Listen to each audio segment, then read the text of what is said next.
Breaking news. Tollywood hero Navdeep కు ఊరట లభించింది. గతంలో నమోదైన డ్రగ్స్ కేసును హైకోర్టు కొట్టేసింది. నవదీప్ దగ్గర ఎటువంటి డ్రగ్స్ దొరకలేదు అంటూ కేసును కొట్టేసింది హైకోర్టు. గుడిమల్కాపూర్లో నమోదైన కేసులో కేవలం ఎఫ్ఐఆర్లో మాత్రమే నవదీప్ పేరును చేర్చారు అని పేర్కొంది. డ్రగ్స్ కేసులో పోలీసులు పలుమార్లు నవదీప్ను ప్రశ్నించారు కూడా.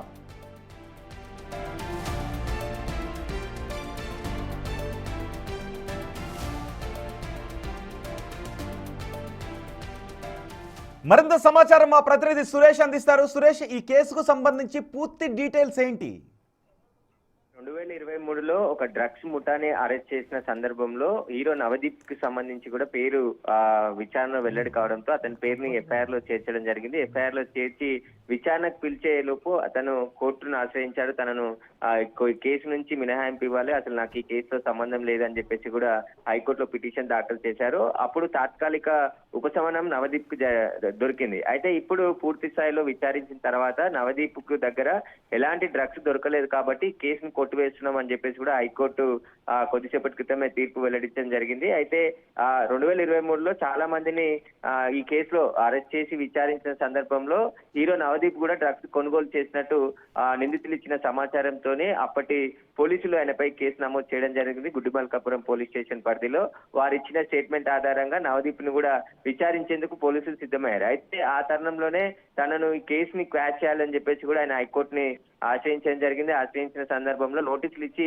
విచారణ మాత్రం చేయండి, అరెస్ట్ చేయొద్దు అని చెప్పేసి కూడా కోర్టు అప్పుడు తెలిపింది. అయితే ఈ రోజు మళ్ళీ పూర్తి స్థాయిలో విచారించిన తర్వాత 2023లో నమోదైనటువంటి గుడిమల్కాపూర్ పోలీస్ స్టేషన్ పరిధిలో ఉన్నటువంటి డ్రగ్స్ కేసులో నవదీప్ పేరును కొట్టివేస్తూ ఆయనపై నమోదైన కేసును కూడా కొట్టివేస్తూ హైకోర్టు క్లీన్ చిట్ ఇవ్వడం జరిగింది. అందులో భాగంగా ఎందుకంటే అతని దగ్గర అసలు అప్పట్లో ఆ కేసులో ఎటువంటి డ్రగ్స్ నవదీప్ దగ్గర దొరకకపోయినా మరి ఎందుకు అప్పుడు నవదీప్ను పోలీసులు ఎఫ్ఐఆర్ లో చేర్చారు?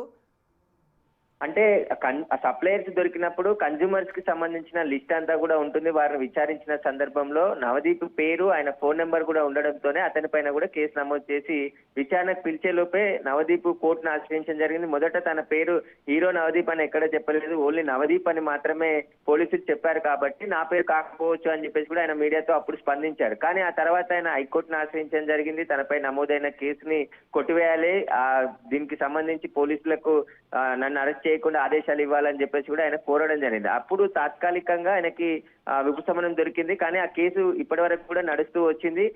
నవదీప్ తరఫున న్యాయవాది హైకోర్టులో గట్టిగా వాదించి నవదీప్ దగ్గర ఎలాంటి డ్రగ్స్ ని పోలీసులు సీజ్ చేయలేదు కాబట్టి అతని పైన ఉన్నటువంటి ఈ కేసును కొట్టివేయాలని చెప్పేసి కూడా కోర్టులో వాదనలు వినిపించడంతో నవదీప్ కి సంబంధించిన అడ్వకేట్ వాదనలు ఏకీభవించి నవదీప్ దగ్గర ఎలాంటి డ్రగ్స్ పోలీసులు సీజ్ చేయలేదు కాబట్టి అతని పైన ఈ కేసు నిలబడదు అని చెప్పేసి కూడా హైకోర్టు స్పష్టం చేస్తూ ఆ కేసుని కొట్టివేయడం జరిగింది. అంటే అప్పటి నుంచి పోలీసులు నవదీప్కి వ్యతిరేకంగా ఎటువంటి సాక్ష్యాలని కూడా సంపాదించలేకపోయారా? అంటే డ్రగ్స్ కేసులో కన్జ్యూమర్స్ ని బాధితులుగా చూస్తారు కాబట్టి వారిని రీహాబిలిటేషన్ సెంటర్ కి పంపించి వారిని మార్చే ప్రయత్నం చేయాలని చెప్పేసి కూడా ప్రయత్నించిన పోలీసులు కూడా అదే ప్రయత్నం చేశారు. కానీ వాళ్ళు కన్జ్యూమ్ చేస్తూ ఇతరులకు ఎవరైనా అమ్మితే ఖచ్చితంగా వారు కూడా పెడ్లర్ అవుతారు. వాటికి సంబంధించిన ఇన్వెస్టిగేషన్ లో పోలీసులకు ఎలాంటి ఆధారాలు దొరకలేదు కాబట్టి కోర్టుకు సబ్మిట్ చేయలేదు. ఆయన దగ్గర కూడా డ్రగ్స్ మూలాలుగా అంటే డ్రగ్స్ సేవించుంటే డ్రగ్స్ సేవించిన గతంలో సేవించాను తప్ప నేను ఇప్పుడు డ్రగ్స్ వాడట్లేదు అని చెప్పేసి కూడా నవదీప్ స్వయంగా అప్పుడు చెప్పినట్టు తెలుస్తుంది. కానీ ఆ తర్వాత నవదీప్ దగ్గర ఎలాంటి డ్రగ్స్ కి సంబంధించిన మెటీరియల్ కానీ అతని సోదాలు చేసిన సందర్భంలో ఎక్కడ కూడా దొరకలేదు కాబట్టి ఈ కేసును కొట్టివేయాలని చెప్పేసి నవదీప్ కు సంబంధించిన న్యాయవాది కోర్టులో వాదనలు వినిపించడం జరిగింది. ఆ వాదనలు ఏకీభవిస్తూ హైకోర్టు కేసు కొట్టివేయడం జరిగింది. బిగ్ రిలీఫ్ అనే మనం చెప్పొచ్చు నవదీప్ ఈ కేసులో. రైట్ సురేష్.